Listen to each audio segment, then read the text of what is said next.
Nataka ni kusikie na wewe juu ya Steve Barker, kocha mkuu mpya wa klabu ya Simba. Kwa squad aliyokuwa nayo, bila shaka hahitaji nyongeza yoyote katika dirisha dogo ila usajili. Yeye kama mwalimu anaweza akahitaji. No. Itategemea na namna ambavyo ataiona timu yake. Unajua yeye anaweza akawa anaijua Simba kwa kuiona, sio field. Ndio. Ila akienda field kuna watu walikuwa wapati nafasi ya kucheza, atapata nafasi ya kuwaona. Ukiachana na wale aliowashuhudia against kipindi ambacho bado yuko Stellenbosch. No. Kuna watu waliona performance zao zilivyokuwa, kwa hiyo anaweza akaja na hiyo picha ya watu ambao alipata nafasi ya kuwaona. Wewe unaona kuna pungufu?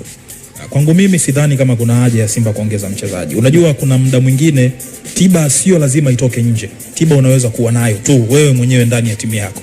Inategemea ni wewe unafikiria nini na unawaza kitu gani. Kwa hiyo itategemea na yeye mwalimu kipindi ambacho anakuja kwenye timu ni vitu gani anavihitaji. Hivyo vitu akivikosa ndani ya timu ndo hapo ataanza kufikiria namna ya kupata mchezaji mwingine nje ya club. Labda ndo tunazungumza mchezaji wa kigeni, tutazungumza mchezaji wa ndani. Inategemea tuna nini mwalimu anahitaji, lakini kikubwa ni mazingira yaliyomfanya afanye kazi nzuri Stellenbosch yako Simba. Moja kati ya vitu wewe unaonaje? Ametoka kuzungumza hapa kipindi anaondoka Fadlu. Kuna baadhi ya facilities kwenye kiwanja cha mazoezi ni changamoto. Amezungumza kamanda, Stellenbosch ni moja kati ya klabu ambayo inamilikiwa na tajiri, na facilities za kwenye maeneo yao ya mazoezi zimenyooka. Huku zipo. Okay, mimi natamani apatiwe hivyo vitendea kazi vyote, lakini mpaka amekubali kufanya kazi Simba, hii inamaanisha amekubaliana na haya mazingira. Yaani yeye amekubali kwa sababu ya kile alichokiona na project ya klabu inahitaji nini, na mimi siaminigi kama hivi vilabu vina project. Na mimi nitakuwa wa mwisho kuamini. Huo ni ukweli. Ni watu ambao wanahitaji matokeo sasa hivi. Kwa sababu ukimwangalia Fadlu, namna ambavyo timu ilikuwa inasajili kipindi kile, unaongea wachezaji wengi miaka mitatu, ambacho kilikuwa ni kitu kigumu sana kukiona kwenye vilabu. Mkataba mwaka mmoja, miaka miwili. Yeah. Ila ukiona miaka mitatu. Unaona kabisa kuna kitu wanatamani kukiona, lakini mwisho wa siku hawakufikia huko. Ni kwa sababu kuna vitu vinaendelea ndani ya klabu ambavyo wao wenyewe wanajua ni nini wanakihitaji. Mwisho wa siku ukiwa una demand matokeo ambayo ni ya leo, kesho hutayapata kwa sababu hakukuwa na msingi wa haya matokeo kuwa na muendelezo. Kwa hiyo hata kwa Barker ni the same. Yaani naye anatakiwa kujua kabisa amekuja sehemu ambayo ina pressure kubwa mno kutoka kwa mashabiki, kutoka kwa wanachama, kutoka kwa viongozi. Hansi, Steve Barker ni muumini wa mifumo gani kwenye timu aliyotoka na hivi sasa anakuja Simba, na ukiapply na wachezaji waliopo Simba, pengine mifumo yake inaweza ikaleta matokeo chanya ndani ya Simba? Simba utamaduni wao ni mpira biliani. Ndio. Peka sana kuweka mpira chini, kupasi mpira, kujiexpress wachezaji na kufunga magoli ya kideoni. Lakini Steve Barker ni muumini wa suka punch. Pure counter attacking football. Ni aina ya mwalimu ambaye anapenda sana kujiami na kushambulia zaidi kwa kushtukiza. Hata ukitazama mechi nyingi sana za Stellenbosch, ni mwalimu ambaye, na hususa hizi mechi ambazo za maamuzi kwenye michuano ya kimataifa, hata mechi na Singida walipaki basi, walishambulia zaidi kwenye counter attack. Unaweza kutazama mechi dhidi ya Simba, nadhani unakumbuka vizuri, ni aina mwalimu ambaye anaenjoy zaidi kupaki basi na kushambulia zaidi kwenye counter attack, lakini anapenda timu yake iwe hatari zaidi kwenye mipira ya kutengwa. Ukitazama ile Stellenbosch ilikuwa ni moja kati ya timu tishio zaidi kwenye mipira ya kurushwa. Yaani zile throw-in, wana watu mahususi ambao wametengenezwa, akirusha ni mpaka kwenye boxi, goli linapatikana. Kwa mara nyingi sana kwenye counter attack, kwenye set play, timu ya Steve Barker inakuwa hatari zaidi. Kwa hiyo ni mwalimu wa aina hiyo. Ukiniambia utamaduni wa Simba na mwalimu aliyekuja ni vitu viwili tofauti. Huyu ni muumini wa counter attacking football, Simba ni mpira biliani. Kwa hiyo inawezekana ni mwalimu ambaye wamempa uhuru kwamba fanya kazi yako, tunachotaka ni matokeo.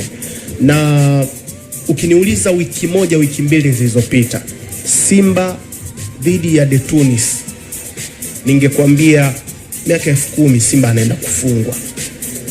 Lakini baada ya ujio huu mwalimu, na kuambia Simba wana chance ya kupata chochote kitu away Tunisia dhidi ya Tunis, kwa sababu mwalimu aliyemleta ni mwalimu ambaye haoni shida kukuachia umiliki wa mpira.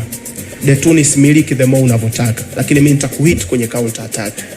Na mara nyingi sana timu ambazo zimekuwa zinacheza hivyo na zaidi ya away zimekuwa zinafanikiwa kupata matokeo. Kwa hiyo inawezekana mechi ya The Tunis itakuwa na ugumu huo, kwa sababu mwalimu aliyekuja haoni shida ya kupaki basi. Lakini Simba wamekuwa wanateswa sana na dabi, kwa sababu wamekuwa wanahisi wanaweza kupishana na Yanga miaka buku. Kitu ambacho kwangu mimi hata kesho nilikuwa sikubali. Mara ya mwisho Simba kumfunga Yanga, unakumbuka alikuwa ni Robertinho.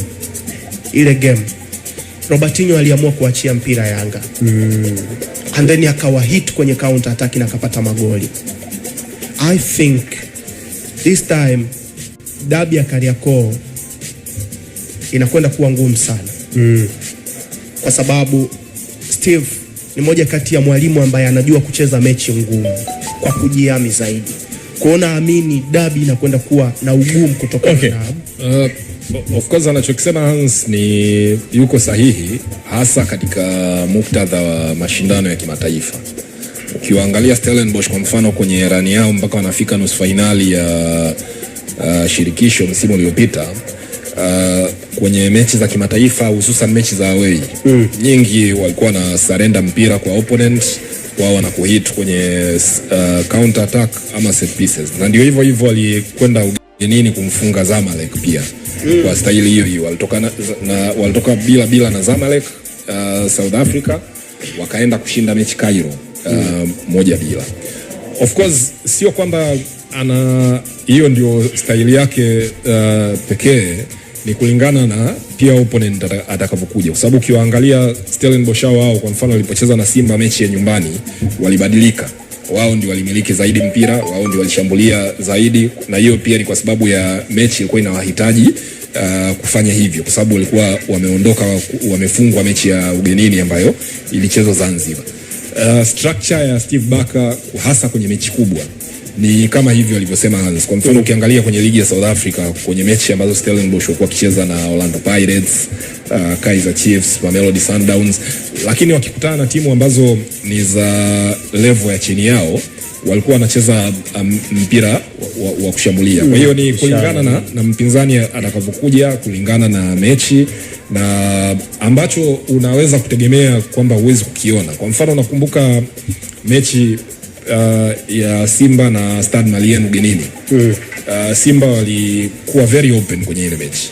Kama unakumbuka hata kabla ya kufungwa Simba wao ndio walishambulia, walifanya mashambulizi matatu kabla hawaja concede wao.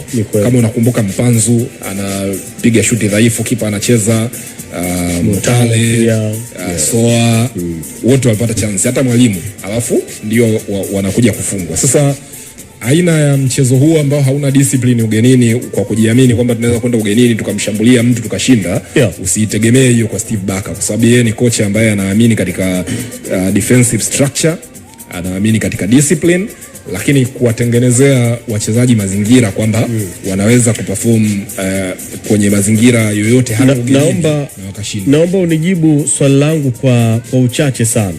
Wakati msimu unaanza nilikuuliza swali hili, je, unawaona Simba msimu huu wa Champions League wakifanya vizuri?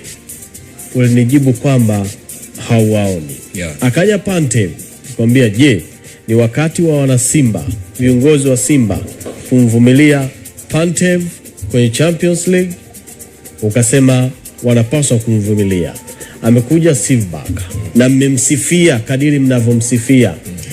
Wana Simba wana deni naye, hawafikishe robo finali.